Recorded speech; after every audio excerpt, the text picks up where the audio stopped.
Hello students, तो आज हम लोग एक्सरसाइज 8.1 का क्वेश्चन नंबर 6 सॉल्व करेंगे।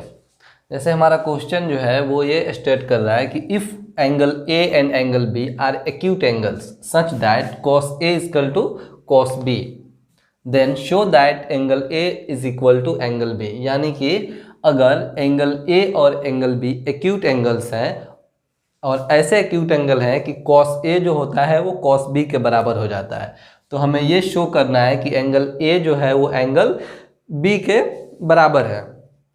तो बेसिकली इसमें कहना क्या चाह रहा है, तो बात तो हो रही है ट्रायंगल की, तो लेकिन फिगर बनाया हुआ नहीं है क्वेश्चन में, सिर्फ क्वेश्चन दिया हुआ है, फिगर नहीं दिया हुआ है। तो सबसे पहले इस तरह के क्वेश्चन में हम क्या करेंगे, फिगर ड्रॉ करेंगे अकॉर्डिंग टू क्वेश्चन। ठीक है, यानी इसमें क्या करेंगे, पहले एक हम राइट एंगल ट्रायंगल को ड्रॉ करते हैं, उसके बाद देखते हैं कि आगे हम लोग इसमें क्या कर सकते हैं। तो सबसे पहले हमने क्या किया कि एक राइट एंगल ट्रायंगल ड्रॉ कर लिया।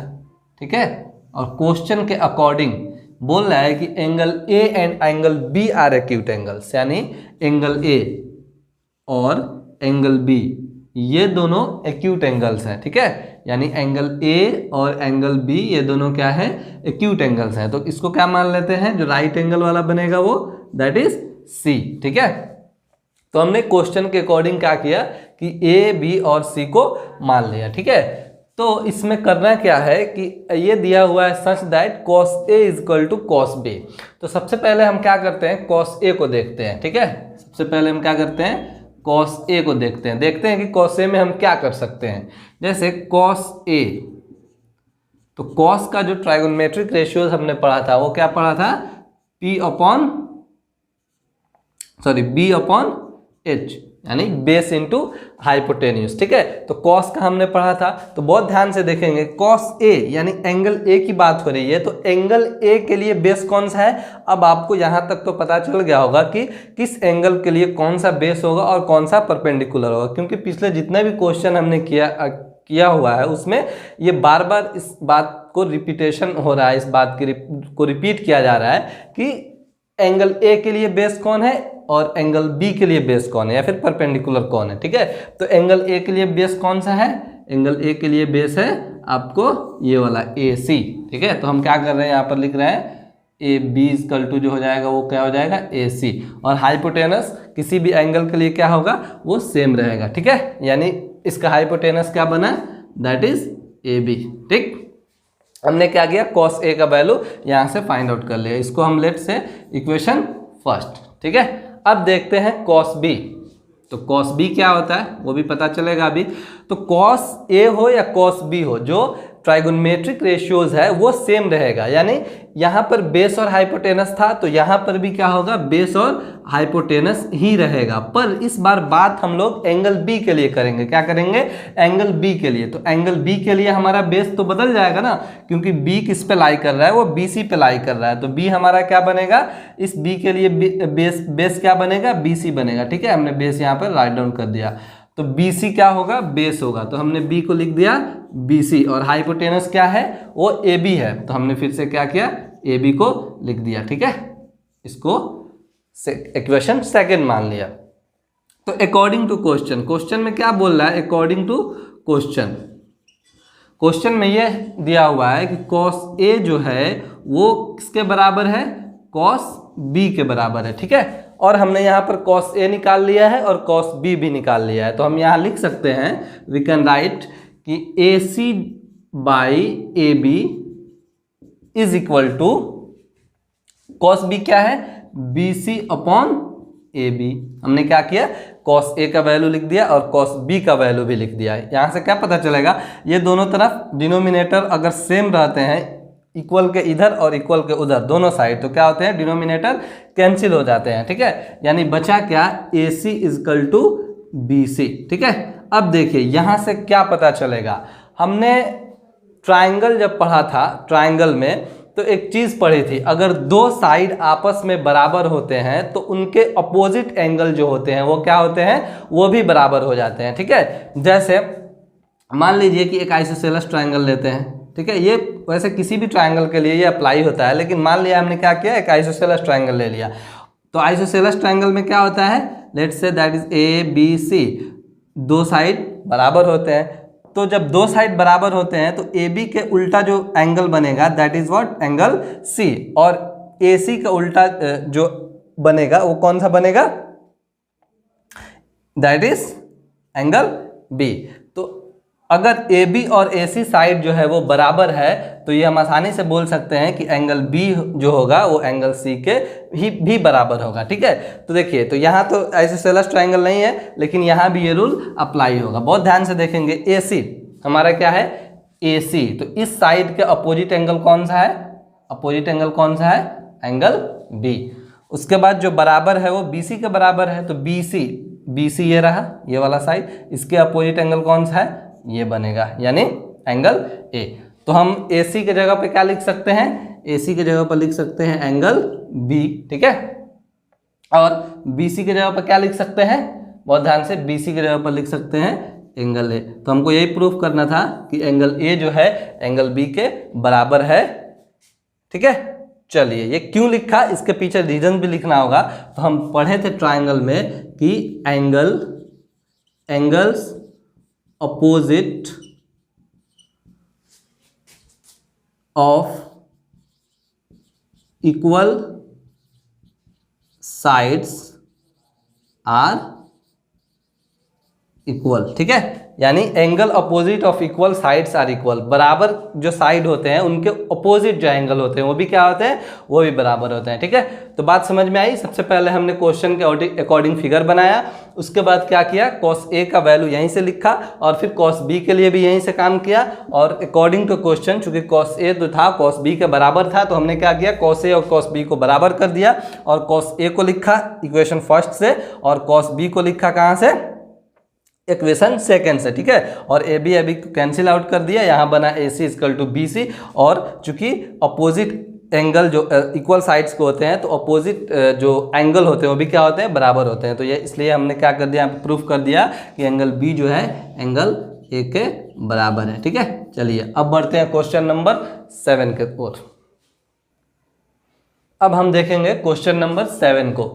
ये क्या बोल रहा है कि if cot theta equal to 7/8 evaluate 1 plus sine theta into 1 minus sine theta by 1 plus cos theta into 1 minus cos theta.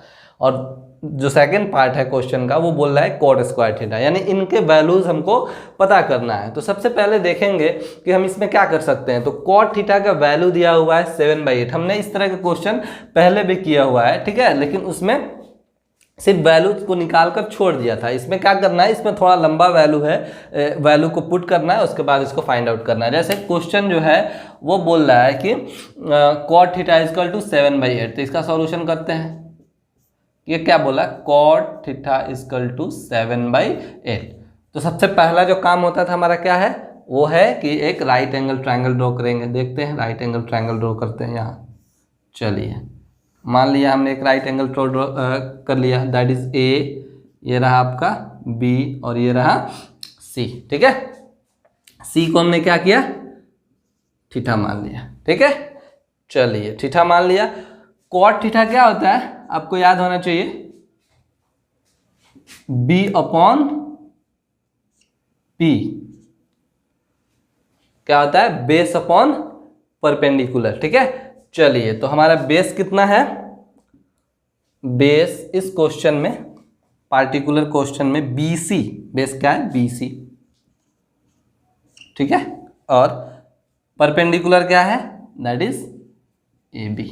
हमने क्या किया कि एक फिगर बनाया और क्वेश्चन के अकॉर्डिंग हमने इसके जो साइड्स हैं उसको लिख दिया। यानी हमें क्या मिला, BC कितना मिला, BC को मान लिया हमने 7 यूनिट, और उसी तरह AB को कितना मान लिया, 8 यूनिट। चलिए, तो पाइथागोरस थ्योरम लगाकर क्या करेंगे, यहाँ पर हमने AC को फाइंड करना है। ठीक है, चलिए, तो AC का स्क्वायर क्या होता है, हम पढ़े हैं, AC का स्क्वायर होता है AB का स्क्वायर प्लस BC का स्क्वायर। ठीक है, तो AB का स्क्वायर क्या है, यानी 8 का स्क्वायर प्लस BC का स्क्वायर मीन्स 7 का स्क्वायर, दैट इज 64 प्लस 4 9। ठीक है, ये हम क्या निकाल रहे हैं, AC स्क्वायर निकाल रहे हैं। ठीक है, तो AC क्या हो जाएगा, ये हो जाएगा रूट अंडर, इन दोनों को जोड़ देंगे तो 9 4 3 और 6 4 10 एंड 1 1 एंड 13 यूनिट हो गया। हमने क्या किया, AC को फाइंड आउट कर लिया। ये कितना आया, √113। चलिए अब क्या करते हैं कि हम क्वेश्चन में कौन कौन से ट्राइगोनोमेट्रिक रेशियोज दिए हैं उसको निकालते हैं। तो क्वेश्चन में सिंपली दिया हुआ है कि साइन थीटा और कॉस थीटा। तो क्या करते हैं, सबसे पहले साइन थीटा और कॉस थीटा को फाइंड आउट करते हैं, ठीक है, उसके बाद इसको हल करेंगे। तो इसमें क्या हो सकता है, sine theta, now sine theta, sine का रेशियो क्या होता है, P/H। चलिए तो P कितना है मेरा, perpendicular, that is what, 8। Hypotenuse कितना है, दैट इज √113। हमने क्या किया, साइन थीटा को फाइंड आउट कर लिया। उसके बाद क्या है देखेंगे, उसके बाद हम क्या निकाल सकते हैं, कॉस थीटा निकाल सकते हैं। क्या निकाल सकते हैं, कॉस थीटा निकाल सकते हैं। तो कॉस थीटा क्या होता है, ये होता है B/H, यानी बेस अपॉन हाइपोटेन्यूज। बेस कितना है, बेस है 7, दैट इज 7। हाइपोटेन्यूज कितना होगा, √113। हमने क्या किया कि साइन थीटा और कॉस थीटा का वैल्यू निकाल लिया।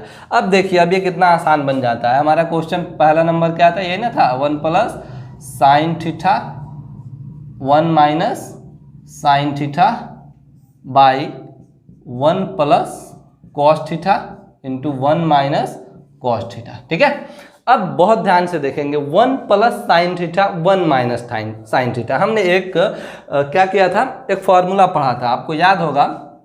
वो फॉर्मूला क्या था, A + B यानी A + B A - B that is equal to A² - B²। याद है आपको, A + B A - B क्या होता था, A² - B² होता था। बहुत ध्यान से देखेंगे, अगर हमने 1 को A रखा और B को साइन थीटा रखा तो ये भी तो बनना ना, A + B what, A + B, और ये बन गया A - B। तो A + B A - B क्या होता है, A² - B²। तो हम यहाँ लिख सकते हैं 1 का स्क्वायर माइनस साइन थीटा का स्क्वायर, ठीक है, बाई ये भी A + B A - B, same formula, इसको भी लिख सकते हैं 1 का स्क्वायर माइनस कॉस थीटा का स्क्वायर, ठीक है। अब क्या करेंगे, यहाँ से यहाँ पर इसका वैल्यू को पुट कर देंगे, ठीक, यानी 1 का स्क्वायर 1 होगा। साइन थीटा हमने क्या लिया था यहाँ पर, 8/√113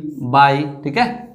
चलिए 1 माइनस कॉस थीटा क्या है हमारा, 7/√113, यहाँ स्क्वायर था और यहाँ भी क्या होगा, स्क्वायर होगा, ठीक है। चलिए ये होगा 1, 8 को स्क्वायर करेंगे तो कितना होगा, ये हो जाएगा आपको 64 बाई √113 का स्क्वायर करेंगे तो कितना होगा, कल हमने किया था तो ये होगा 113। चलिए नीचे 1 माइनस ये हो जाएगा 7 7 जा 49 और ये हो जाएगा 113। यहाँ पे क्या करेंगे, हमने सब्ट्रैक्ट करना है, ठीक है। तो 113 का एलसीएम 113 और ये हो जाएगा 113 माइनस 64 बाई, इसको भी देखेंगे तो क्या होगा 64 और ये हो जाएगा आपको, सॉरी ये हो जाएगा 113 और ये आपको 113 माइनस 49, ठीक है। यहाँ पर 113 खत्म, 113 खत्म। चलिए क्या बचा, ऊपर हमने 113 में से 64 सब्ट्रैक्ट करना है तो क्या होगा, वो हो जाएगा 49 और बाई नीचे जब करेंगे तो ये हो जाएगा आपको 64। तो हमारा जो पहला क्वेश्चन था उसका आंसर कितना होगा, 49/64, ठीक, ये पहला हो गया।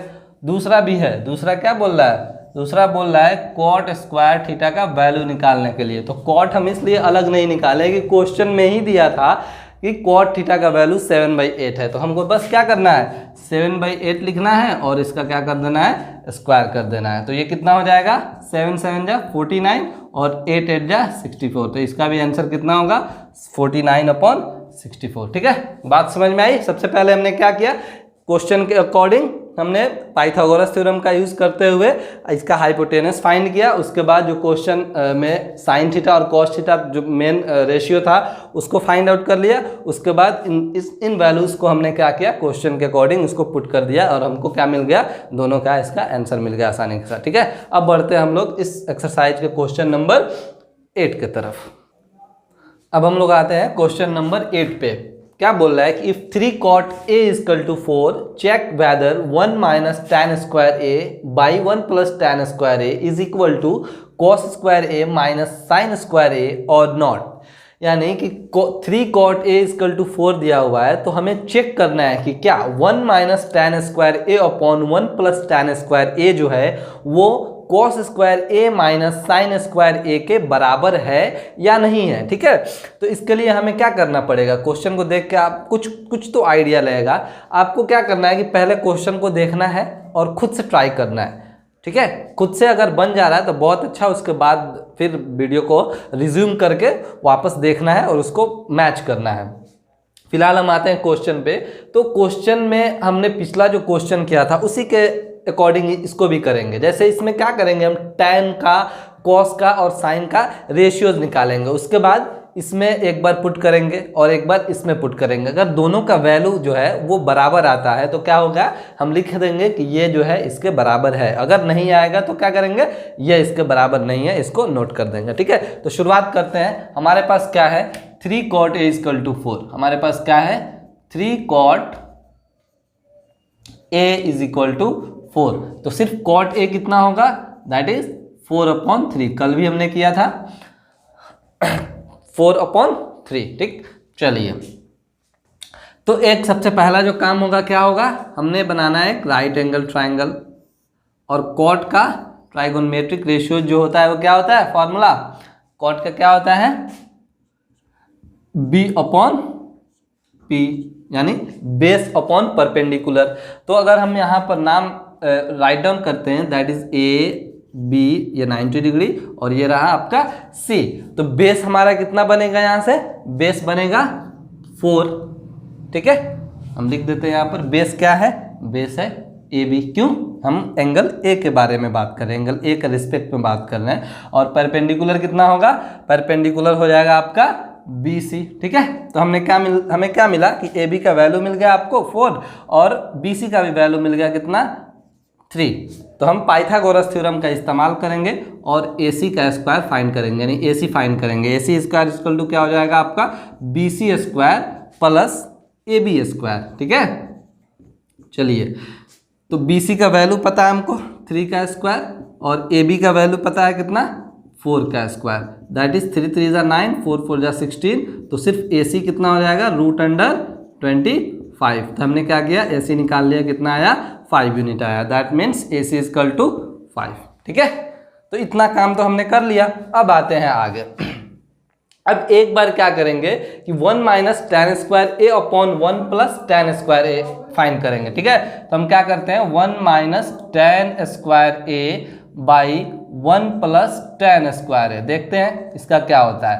तो 1 माइनस tan स्क्वायर a यानी 1 माइनस tan का फॉर्मूला क्या होता है, याद करेंगे। tan का फॉर्मूला जो होता है वो क्या होता है, p/b, यानी p/b का स्क्वायर बाई 1 प्लस p/b का स्क्वायर। तो बहुत ध्यान से देखेंगे, 1 माइनस 1 दैट इज 1 p/b, यानी परपेंडिकुलर अपॉन बेस। हमारा परपेंडिकुलर कितना है, हमारा परपेंडिकुलर है आपका 3 और बेस कितना है, बेस जो है वो 4 है, यानी 3/4 का होल स्क्वायर बाई 1 प्लस फिर इसका इसी का कर देंगे 3/4 का होल स्क्वायर। ठीक है, चलिए 1 माइनस 3 3 जा 9 और 4 4 जा 16, ये बनेगा 1 प्लस 3 3 जा 9, 4 4 जा 16। ठीक, चलिए अब आगे क्या कर सकते हैं, इसमें बटा का घटाव बनाना है, सिंपली फ्रैक्शनल सब्ट्रैक्ट है। 16 माइनस 9 अपॉन 16 बाई 16 प्लस 9। तो क्या करेंगे, 16 और 16 को कैंसिल आउट कर देंगे। दैट मीन्स कि ये हमारा जो फर्स्ट पार्ट जो था 1 minus tan square upon 1 plus tan square, उसका वैल्यू कितना आया, उसका वैल्यू आया 16 में से 9 को अगर सब्ट्रैक्ट करते हैं दैट मीन्स कि ये होगा 7 और ये बचेगा नीचे 16 और 9 को ऐड करेंगे तो कितना बचेगा, 25। यानी एक पोर्शन जो था उसको हमने फाइंड आउट कर लिया। अब दूसरे पोर्शन पे आते हैं जो क्या है, cos square minus sine square. ठीक है, तो इसका एक बार फाइंड आउट करते हैं, देखते हैं अगर दोनों का वैल्यू बराबर आ जाता है तो यस दे आर इक्वल, और अगर नहीं आता है तो they are not equal.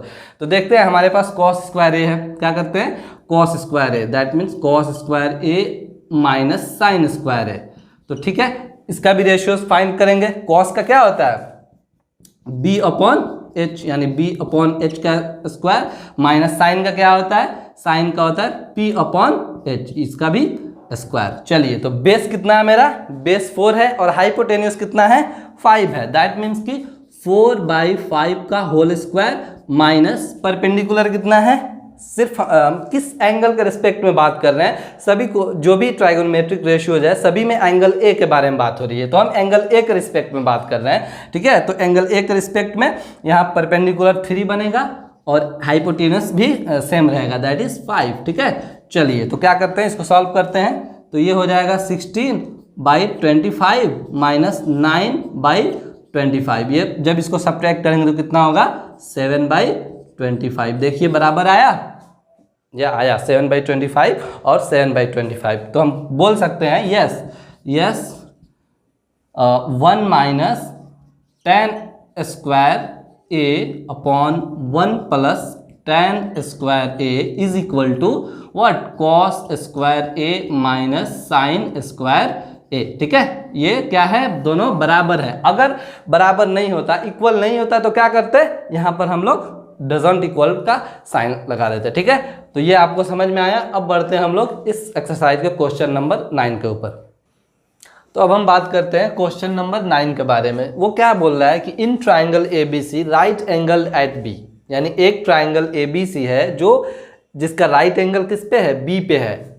If tan A equal to 1/√3, अगर tan A का वैल्यू 1/√3 है, फाइंड द वैल्यू ऑफ, तो हमें किस वैल्यूज निकालने हैं, किनके, sin A into cos C plus cos A into sine C, और जो हमारा सेकंड पार्ट है cos A into cos C minus sine A into sine C.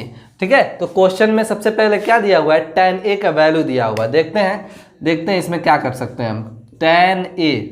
tan A का वैल्यू है कितना है, वो है 1/√3। ठीक है, तो tan किसका होता है रेशियो, tan होता है P/B का। ठीक है, P/B का। तो क्या करेंगे, सबसे पहले हम एक राइट एंगल ड्रॉ कर लेंगे, राइट एंगल ट्राइंगल।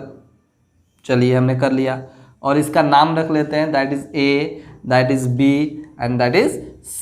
ठीक है, राइट एंगल का कहाँ था, B पे था। तो क्वेश्चन के अकॉर्डिंग हमने क्या कर लिया, फिगर को ड्रॉ कर लिया। चलिए तो tan A जो होता है परपेंडिकुलर अपॉन बेस होता है, तो A के रिस्पेक्ट में, इस एंगल के रिस्पेक्ट में बेस कौन सा बनेगा, बेस बनेगा आपको AB और परपेंडिकुलर कौन सा बनेगा, वो BC बनेगा। ठीक है, दैट मीन्स कि BC अपॉन AB। तो बहुत ध्यान से देखेंगे, BC हमारा कितना है, क्वेश्चन में कितना दिया हुआ है, 1 दिया हुआ है। तो हमने क्या किया, BC को 1 यूनिट ले लिया, और AB के क्या दिया हुआ है, AB दिया हुआ है √3। तो फिर से वही काम करेंगे कि पाइथागोरस थ्योरम का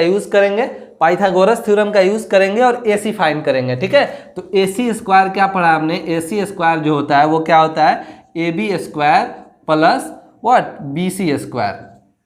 चलिए तो AB का वैल्यू क्या है, हमें पता है AB कितना है, √3 का स्क्वायर प्लस BC कितना है 1, दैट मीन्स कि 1 का स्क्वायर। तो ये बनेगा आपका √3 का स्क्वायर करेंगे तो क्या बनेगा, ये बनेगा 3, और 1 का स्क्वायर करेंगे तो 1 बनेगा। ठीक है, चलिए AC स्क्वायर, तो हमको सिर्फ AC चाहिए, तो ये हो जाएगा √3 और 1 कितना होता है, 4 होता है। दैट मीन्स कि हमारा AC कितना आया, 2 आया। AC कितना आया, ये आ गया आपका 2। चलिए तो हमने क्या किया, हमें तीनों साइड्स पता चल गए। अब क्या करते हैं, क्वेश्चन में क्या है, क्वेश्चन में दिया हुआ है कि sin A इंटू कॉस सी करना होगा और cos A इंटू साइन सी, दोनों में वही है लगभग। ठीक है, एक में प्लस है एक में माइनस है। तो हम ऐसा क्यों ना करते हैं कि एक बार sin A का वैल्यू निकाल लेते हैं और cos A का वैल्यू निकाल लेते हैं, यानी किसके रिस्पेक्ट में, एंगल A के रिस्पेक्ट में। उसके बाद क्या करेंगे, cos C का वैल्यू निकाल लेंगे और sin C का वैल्यू निकाल लेंगे, किसके रिस्पेक्ट में, एंगल C के रिस्पेक्ट में। ठीक है, तो अकॉर्डिंग टू क्वेश्चन हम काम कर रहे हैं। बस sin A क्या है देखते हैं। नाउ हमने निकालना है क्या, sin A। तो sin A जो होता है वो क्या होता है, P/H। तो A के रेस्पेक्ट में बात हो रही है, एंगल A के रेस्पेक्ट में। तो A के रेस्पेक्ट में परपेंडिकुलर कौन होगा, इसका सामने वाला साइड यानी BC। परपेंडिकुलर कौन होगा, ये होगा BC अपॉन हाइपोटेनियस सेम रहेगा दोनों रेस्पेक्ट में, या एंगल A के बात करें या फिर एंगल C के बारे में बात करें। ठीक है, तो BC और हाइपोटेनियस क्या है हमारा, व्हाट, हाइपोटेनियस क्या है, AC है। ठीक है, तो हमने लिख दिया AC। तो हमें क्या मिला यहाँ से, BC अपॉन AC। हमारा BC कितना था, BC था 1 और AC कितना था, AC था 2, ठीक है। तो साइन ए फाइंड कर लिया हमने। एक बार क्या करते हैं कि कॉस ए निकाल लेते हैं, एक बार क्या करते हैं कॉस ए निकाल लेते हैं। कॉस का फॉर्मूला क्या होता है, बी अपॉन एच। क्या होता है, बी अपॉन एच। बेस क्या बनेगा, एंगल ए के लिए बेस बनेगा ए बी, ठीक है। और हाइपोटेन्यूज सेम रहेगा, क्या बनेगा वो, ए सी रहेगा, ठीक है। चलिए, तो A B by A C, A B का वैल्यू कहाँ से निकलेगा, ए बी यहाँ है, इसके रिस्पेक्ट में बात हो रही है, यानी ए बी बनेगा √3 और ए सी क्या बनेगा, हमारा ए सी जो है वो दोनों के रिस्पेक्ट में सेम है, क्योंकि ए सी क्या है, वो हाइपोटेन्यूज है। तो ए सी बना आपका 2। तो हमने क्या किया कि साइन ए और कॉस ए का वैल्यू फाइंड आउट कर लिया। अब एक बार क्या करते हैं कि कॉस सी और साइन सी का वैल्यू फाइंड करते हैं। एक बार क्या करते हैं, कॉस सी और साइन सी का वैल्यू फाइंड करते हैं। तो हमने साइन सी लिखा पहले, तो चाहे साइन सी हो या साइन ए हो, जो रेशियोज होते हैं वो बराबर होते हैं। वो क्या होंगे, साइन सी के लिए भी वही होगा P अपॉन एच, लेकिन इस बार हमारा परपेंडिकुलर बदला हुआ नजर आएगा। क्यों, क्योंकि हम किसके रिस्पेक्ट में बात कर रहे हैं, हम एंगल सी के रिस्पेक्ट में बात कर रहे हैं। तो एंगल सी के रिस्पेक्ट में बात कर रहे हैं, तो एंगल सी के सामने वाला जो साइड होगा that is what, that is perpendicular. यानी हमारा परपेंडिकुलर क्या बनेगा, इस बार बनेगा ए बी। परपेंडिकुलर क्या बनेगा, ए बी बनेगा, और हाइपोटेन्यूज सेम रहेगा, दैट इज व्हाट, ए सी। चलिए, तो ए बी क्या है, ए बी है आपका √3, ठीक है, by what, A C. A C, ए सी कितना है, ए सी जो है वो 2 है। तो हमने क्या किया, साइन सी भी फाइंड आउट कर लिया। आखिरी में मेरा एक और बचता है, वो क्या है, वो है कॉस सी। तो उसको भी देख लेते हैं, कॉस सी। इसका फॉर्मूला क्या पढ़ा हमने, इसका फॉर्मूला होता है बी अपॉन एच। तो क्यों इसका भी बेस और बदलेगा, क्यों बदलेगा, क्योंकि ये भी हम किसके रिस्पेक्ट में बात कर रहे हैं, एंगल सी के रिस्पेक्ट में बात कर रहे हैं। तो एंगल सी के रिस्पेक्ट में बेस कौन होगा, BC होगा। क्यों, क्योंकि ये BC पे लाई कर रहा है, ठीक है। तो BC कितना है, यहाँ पर लिखते हैं ना, BC अपॉन हाइपोटेनस क्या होगा, AC होगा। चलिए, तो BC क्या है, हमारा वैल्यू 1 है, 1, और AC का वैल्यू कितना है, 2 है। हमने क्या किया कि सबका वैल्यू फाइंड आउट कर लिया, साइन ए का, कॉस सी का, साइन सी का, कॉस सी का, वो जो क्वेश्चन में दिया हुआ था, ठीक है। तो हमारा जो क्वेश्चन फर्स्ट था वो क्या था, sine A into cos C plus cos A into sine C, ठीक है। अब देखिए, अब कितना आसान हो जाएगा ये, हम सिर्फ वैल्यू पुट कर लेंगे यहाँ से। साइन ए का वैल्यू कितना है, 1/2 इंटू कॉस सी का वैल्यू कितना है, देखेंगे यहाँ पर 1 × 2, ठीक है, प्लस कॉस ए कितना है, दैट इज √3/2 इंटू साइन सी कितना है, दैट इज √3/2। देखिए कितना आसान हो गया। अब सिर्फ इसको क्या करना है, सॉल्व कर लेना है। यानी ये हो जाएगा 1 और नीचे 2 में 2 से मल्टीप्लाई करेंगे 4, दैट इज √3 में √3 से करेंगे तो कितना बनेगा 3, और 2 में 2 से करेंगे तो 4। अब सिंपल क्या है, फ्रैक्शनल एड है, इसको कर लेंगे। 4 और 4 यहाँ पर 4 हो जाएगा, ऊपर 1 और ये 3, दैट इज 4/4। हमारा आंसर कितना आया, 1 आया। तो पहले का जो पार्ट था उसका आंसर कितना आया, 1 आया। बाकी कौन बच रहा है, 2 नंबर बच रहा है। इसको भी देख लेते हैं, क्या है, cos A into cos C minus sign A into sine C, ठीक है। चलिए, तो कॉस ए क्या है, कॉस ए हमने देखना है यहाँ से।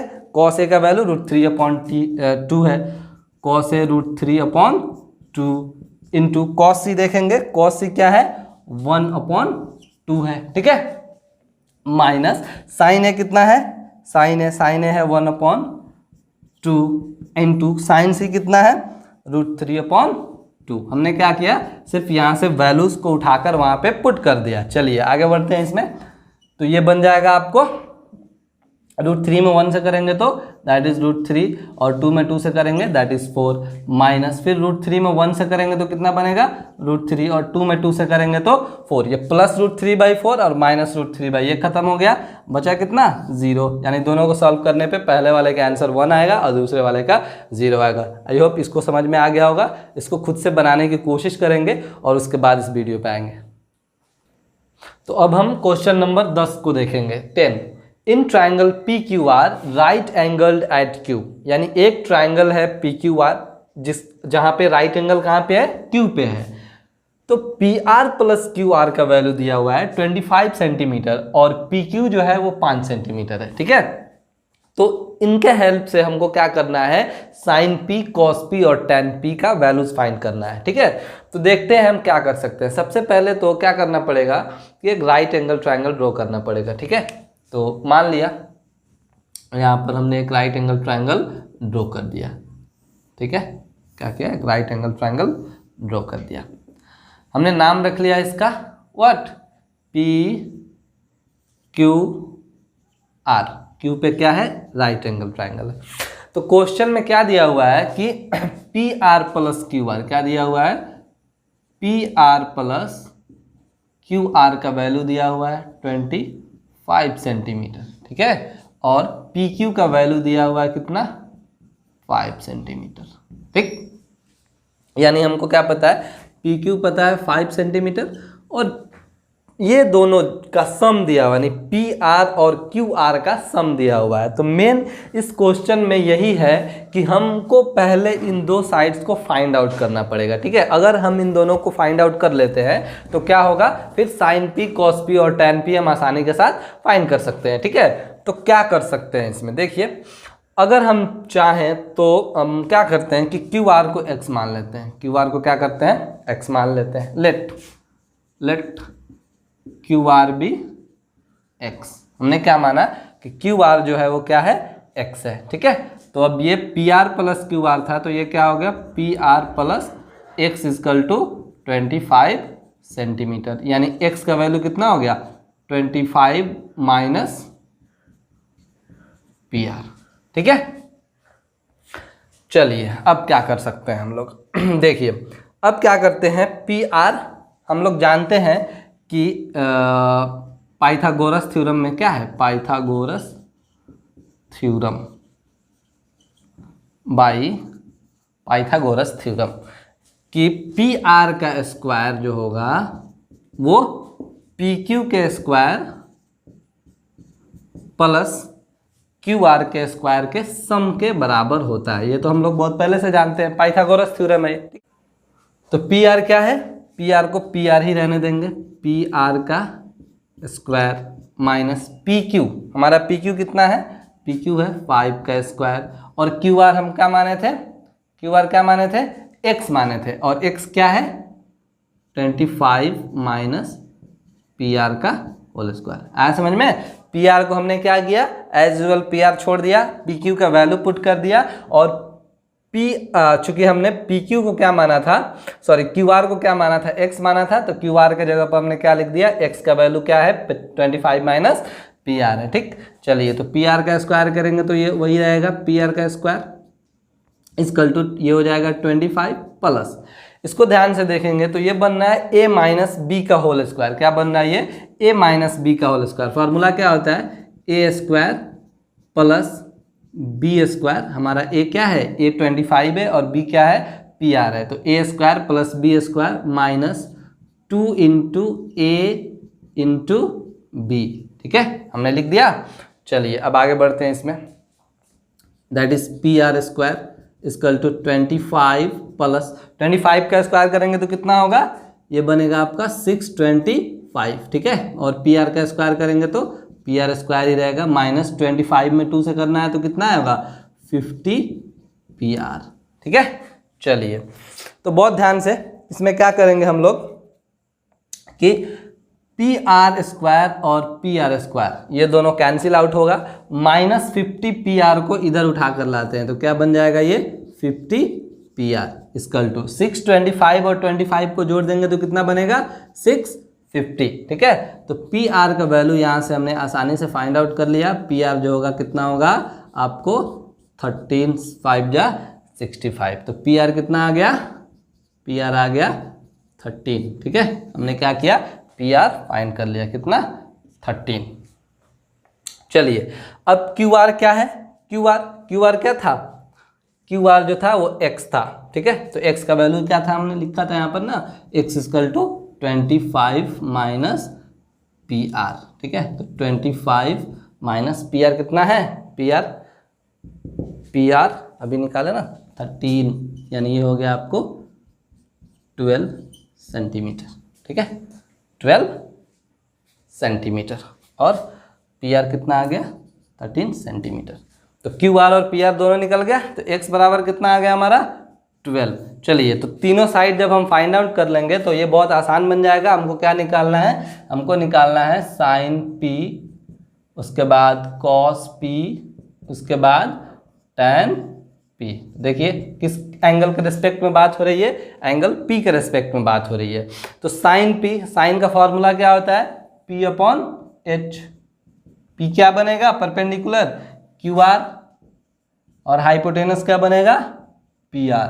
तो QR कितना है, QR हमारा 12 है यानी 12, और PR कितना है, PR 13 है। ये पहला वाला हो गया। दूसरा को देखते हैं, cos P क्या होता है, cos P होता है B अपॉन H। बेस कितना हमारा 5 है, यानी QP या PQ लिख सकते हैं ना, और हाइपोटेनियस क्या है, वो है PR। PQ कितना है, PQ है 5, और PR कितना है 13। ठीक है, ये हो गया। और आखिरी वाला क्या है, tan P है। tan का फॉर्मूला क्या होता है, P अपॉन B। चलिए, तो P के रेस्पेक्ट में बात हो रही है ना, तो P के रेस्पेक्ट में आपको परपेंडिकुलर क्या बनेगा, QR बनेगा, बाई बेस क्या बनेगा, PQ बनेगा। तो ये कितना हो जाएगा आपको, QR का वैल्यू कितना है 12, और PQ कितना है, दैट इज 5। तो हमने क्या किया, तीनों को फाइंड आउट कर लिया। ठीक है, अब सिर्फ एक क्वेश्चन बचा है, उसको करते हैं। चलिए, तो इस एक्सरसाइज का आखिरी question, state whether the following are true और फॉल्स, जस्टिफाई योर आंसर। यानी हमें बताना है कि ये जो क्वेश्चंस हैं वो सही है या फिर गलत है, और अपने पक्ष में उसका रीज़न भी देना है, यानी अपने आंसर को जस्टिफाई करना है। तो जो हमारा फर्स्ट क्वेश्चन है, the value of tan A is always less than 1, यानी tan A का जो वैल्यू होता है वो हमेशा 1 से कम होता है। क्या ये पॉसिबल है, इसको कैसे चेक करेंगे, कैसे पता करेंगे कि ये ट्रू है या फिर फॉल्स है। ठीक है, तो इसके लिए क्या करना पड़ेगा, एक हमने क्या किया, राइट एंगल ट्रायंगल ड्रॉ कर लिया, और let say that is A B and C। तो हम देखते हैं tan A अगर लेते हैं तो tan क्या होता है, P अपॉन B। ठीक है, तो ये बोल रहा है कि tan A जो होगा हमेशा लेस देन 1 होगा, यानी इसका परपेंडिकुलर छोटा होना चाहिए और बेस छोटा होना चाहिए अकॉर्डिंग टू दिस क्वेश्चन। लेकिन ऐसा नहीं है, कई बार क्या होता है कि परपेंडिकुलर भी बड़ा हो सकता है और बेस छोटा हो सकता है, बेस बड़ा हो सकता है, परपेंडिकुलर छोटा हो सकता है, दोनों हो सकता है। यानी ये 4 हो सकता है, ये 3 हो सकता है, कई बार ये भी हो सकता है, और कई बार ऐसा भी हो सकता है कि ये 4 भी होता है और ये क्या होता है, 3 होता है। तो लेस देन 1 भी हो सकता है और मोर देन 1 भी हो सकता है, तो दोनों है। इसलिए ये क्या है, ये क्वेश्चन क्या है, इसका हमने आंसर दे दिया, दैट इज फॉल्स। ठीक है, चलिए अब आते हैं दूसरे क्वेश्चन पे। ये बोल रहा है sec A equal to 12/5 for some value of angle A, यानी क्या किसी एंगल के लिए, यानी एंगल A के लिए sec का वैल्यू 12/5 हो सकता है कि नहीं हो सकता। ठीक है, तो देखते हैं हम, मान लिया कि एक राइट एंगल ट्रायंगल ड्रॉ कर लिया। ठीक है, और that is A B and C। sec A क्या होता है, व्हाट, H अपॉन B, यानी हाइपोटेनस अपॉन बेस। ठीक है, तो मान लीजिए कि हाइपोटेनस जो होगा वो क्या होगा, इसके हिसाब से हाइपोटेनस 12 है और बेस कितना है, 5 है, तो हाइपोटेनियस क्या हो जाएगा, 12 हो जाएगा, और ये हमने क्या कर दिया, बेस 5 कर दिया। ठीक है, तो अब आसानी के साथ हम क्या कर देंगे, इसके स्क्वायर को इसके स्क्वायर में अगर हम सब्ट्रैक्ट करते हैं तो कितना होता है, आपको कितना होता है, 144 में से 25 अगर हम सब्ट्रैक्ट कर ले रहे हैं तो 9, और ये हो जाएगा 13, ये हो जाएगा 1 और ये हो जाएगा 1, रूट अंडर 119। तो ये हो सकता है आपको रूट अंडर 119। तो यस, ये 12/5 जो है एंगल ए के लिए हो सकता है। इसलिए ये क्या है, ये क्वेश्चन जो है हमारा क्या है, ये है आपका ट्रू। आई बात समझ में। अब आते हैं तीसरे के बारे में। बोल रहा है cos A is the abbreviation used for the cosecant of angle A। क्या cos A का जो है वो उसके कोसेकेंट के एब्रीविएशन के तौर पे इस्तेमाल किया जाता है। देखिए हमने क्या पढ़ा था कि cos जो है वो किसका शॉर्ट नेम था, वो था कोसाइन का नाम था। क्या था, कोसाइन का नाम था। इसको ना बोले थे cos A, लेकिन ये बोल रहा है कि कोसेकेंट का है। तो कोसेकेंट का क्या होता था, याद है, cosecant of A, that is what, cosec A। तो इसलिए ये क्वेश्चन जो है वो फॉल्स है। क्यों, क्योंकि cos A का जो एब्रीविएशन होता है वो क्या होता है, कोसाइन होता है, ना कि कोसेकेंट होता है। ठीक है, तो हमने क्या किया, इसको लिख दिया, ये हो गया आपका फॉल्स। ठीक है, चलिए 4 नंबर है cot A is the product of cot A and B. नहीं, बिल्कुल नहीं। हमने पहले दिन ही इसकी जब शुरुआत की थी तो पढ़ाई की थी कि कॉट ए जो है इसको हम क्या लिखते हैं, ये ऐसे लिखे थे ना, कॉट ऑफ एंगल ए, यानी एंगल ए के रेस्पेक्ट में कॉट का बात हो रहा था, तो ये दोनों का प्रोडक्ट नहीं होता है, ठीक है, ये याद रखेंगे। कॉट ए जो है एंगल को डिनोट करता है ए के साथ, तो ये इसलिए क्या है, ये आपका फॉल्स है, ठीक है। चलिए आखिरी जो है वो क्या बोल रहा है कि sine theta equal to 4/3 for some angle theta. क्या साइन थीटा जो है 4/3 हो सकता है किसी एंगल थीटा के लिए? देखिए मान लीजिए हमने क्या किया, एक राइट एंगल ट्रायंगल ड्रॉ कर लिया, ठीक है, दैट इज ए, इसी को मान लिया theta, that is B and C. तो साइन का क्या होता है फॉर्मूला, साइन थीटा क्या होता है, P/H। और यहाँ पर क्या बोल रहा है, साइन थीटा जो है 4 है और H जो है 3 है। बहुत ध्यान से देखेंगे, किसी भी राइट एंगल ट्रायंगल में हाइपोटेनस सबसे बड़ा साइड होता है, पर यहाँ देखने पे क्या पता चल रहा है कि हाइपोटेनस 3 है और परपेंडिकुलर 4 है, दैट मीन्स कि ये फॉल्स है, ये नहीं हो सकता है, ठीक है। ये क्या है, ये है आपको फॉल्स, ठीक है। तो आई होप आपको सॉल्यूशन समझ में आया हो।